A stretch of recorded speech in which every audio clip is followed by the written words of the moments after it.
Oh man, wow.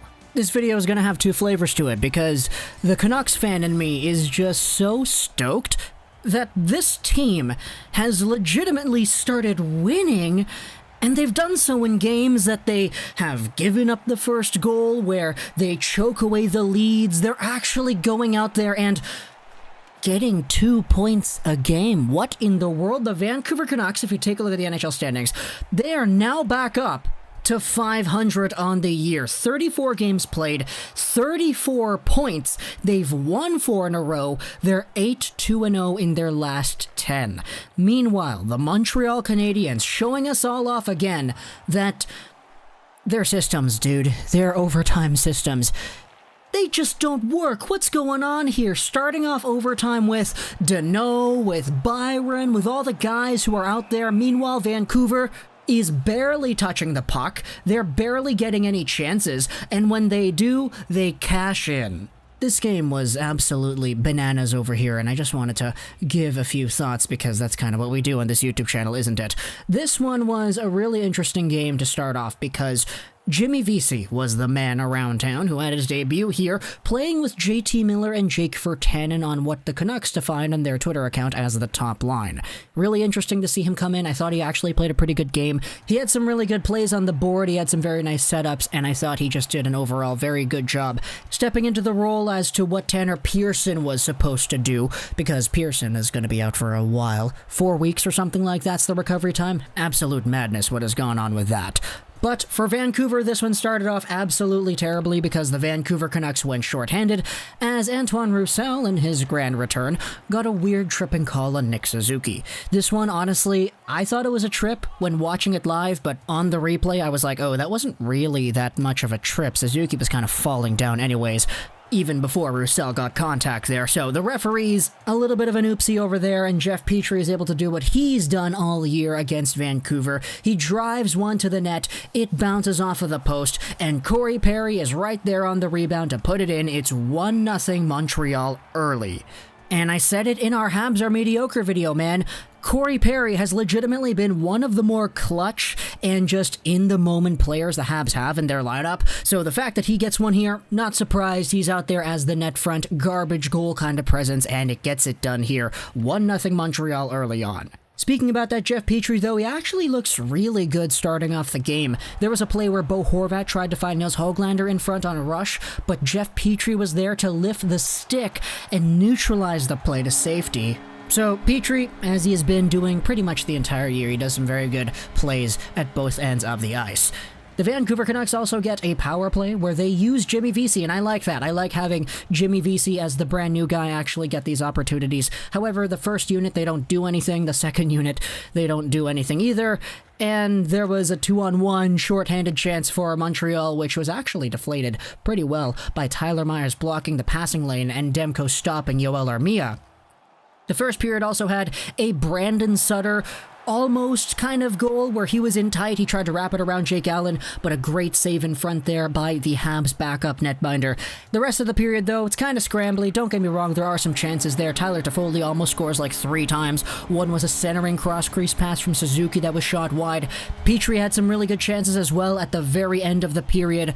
And at the end of the first, I was kind of thinking, the Canucks are really lucky it's only 1-0 here. Like, that could have been a lot worse heading into period number 2. And that second period was honestly pretty different.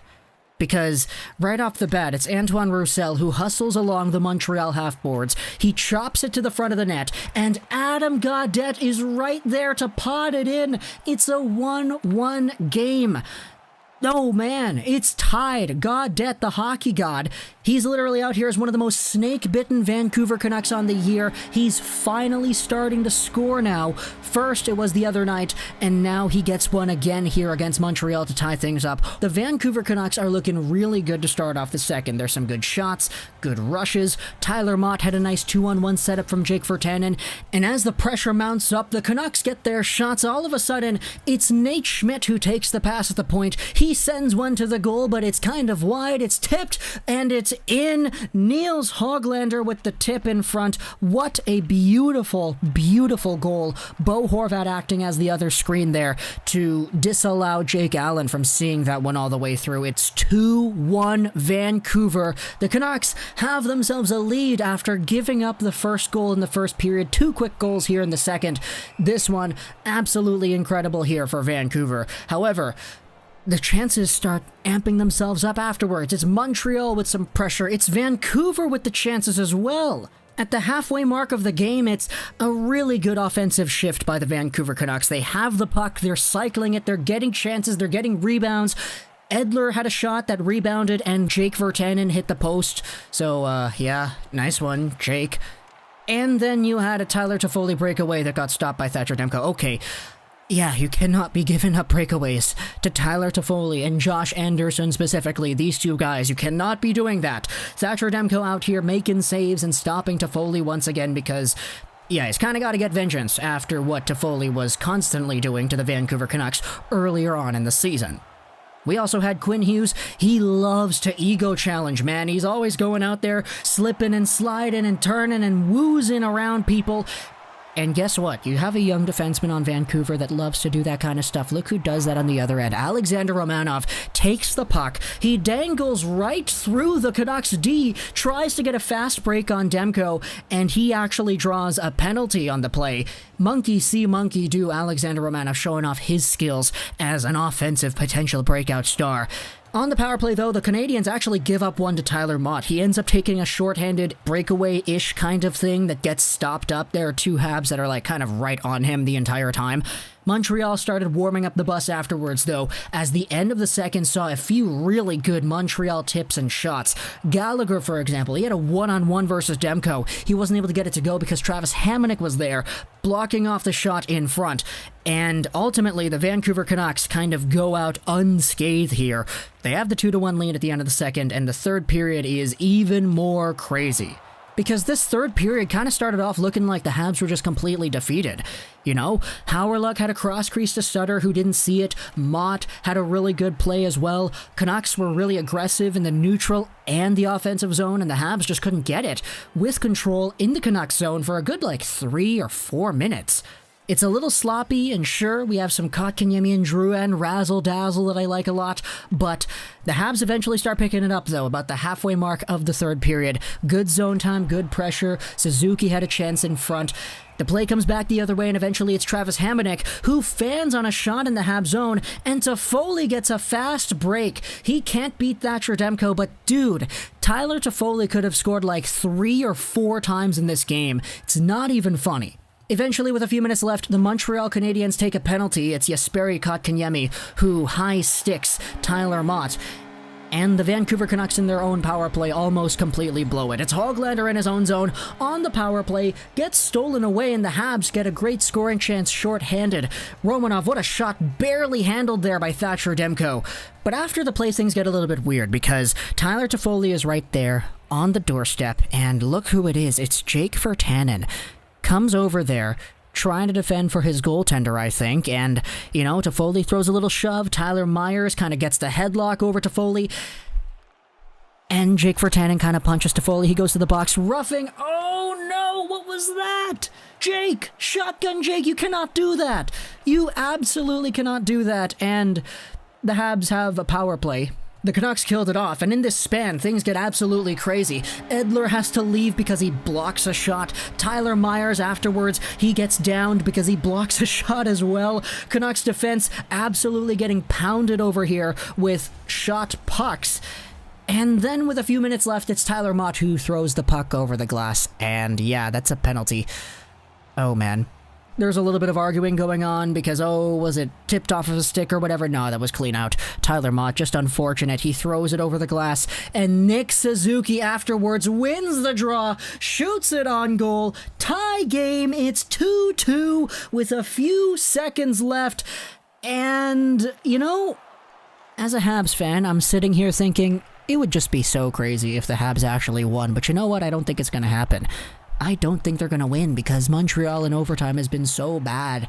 And this overtime period started off the same way. Montreal was playing keep away, the Habs straight up refusing to break into the Canucks zone.